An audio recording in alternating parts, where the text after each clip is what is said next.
হয়, মই এই মুহূৰ্তত উপস্থিত আছো বোকাখাত সমজিল্লাৰ অন্তৰ্গত নুমলীগড়ৰ পৰা কিছু নীলগড় চহলা চাপৰিত আৰু এখন যি কৃষি ফাৰ্ম, সেই কৃষি ফাৰ্মত মই উপস্থিত আছো।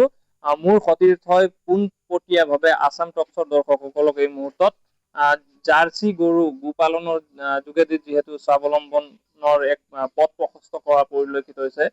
জাৰ্চি গৰুৰ যি ফাৰ্ম, এই ফাৰ্মখন দেখুৱাইছে আৰু ইয়াৰ সমান্তৰাল ভাৱে এই অঞ্চলৰ এজন যুৱক ৰোহিত চাহু, তেওঁ কেৱল জাৰ্চিয়ে নহয়, তেওঁ গাহৰিও পালন কৰে আৰু বিভিন্ন তৰপীয়া কৃষি কৰ্মৰে তেওঁ নিজৰ লগতে আন কেইবাজনো যুৱককো তেওঁ সংস্থাপিত কৰিছে। আৰু আমি ইয়ালৈ অহাৰ পিছৰ পৰা আমি তেখেতৰ বিভিন্ন যি কৃষি কৰ্ম, পশুপালনকে আদি কৰি আমি পৰিদৰ্শন কৰিছো আৰু পোনপটীয়াভাৱে আমি তেখেতৰ সৈতে কথা পাতিব বিচাৰিম।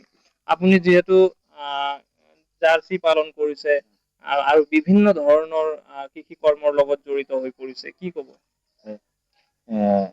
এতিয়া তাৰমানে আপোনাৰ মই আগতে বাহিৰত আছিলো, বাহিৰত মানে তাতে চাই মেলি আহিলো।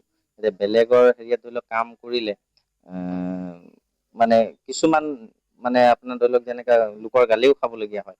সেইকাৰণে তেতিয়াই মই চিন্তা কৰিলো যে আমাৰ তাতে নিজেই কিবা এটা কৰিব পাৰিম। সেইটো এনেকাকে চাই পেলাই মই মানে উৰিষ্যাত চাই আহিছিলো এনেকুৱা। তাৰপিছতে আহি পেলাই ইয়াত তেনেকা আপোনাৰ এজনী দুজনী গৰুৰ পৰা ষ্টাৰ্ট কৰি পেলাই এতিয়া তাৰমানে এইটো পৰ্যায় পাইছো।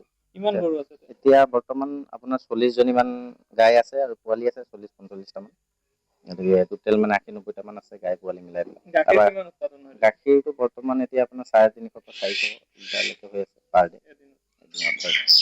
আৰু আপুনি গাহৰিও পালন কৰিছে? হয়, গাহৰিও পালন কৰিছো। গাহৰি আজি 2 বছৰৰ পৰা কৰিছো। এই ৰাণীত মই প্ৰশিক্ষণ লৈছিলো, তাৰপিছত আহি পেলাই ইয়াত ষ্টাৰ্ট কৰিলো। তেনেকে গাহৰিও তাৰমানে এতিয়া আপোনাৰ 70-80টা মান গাহৰি আছে।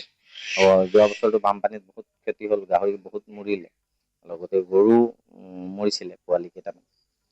যেনে তেনে সেইটো বাৰু দুৰ্যোগ আছিলে, এটা পাৰ হ'ল আৰু।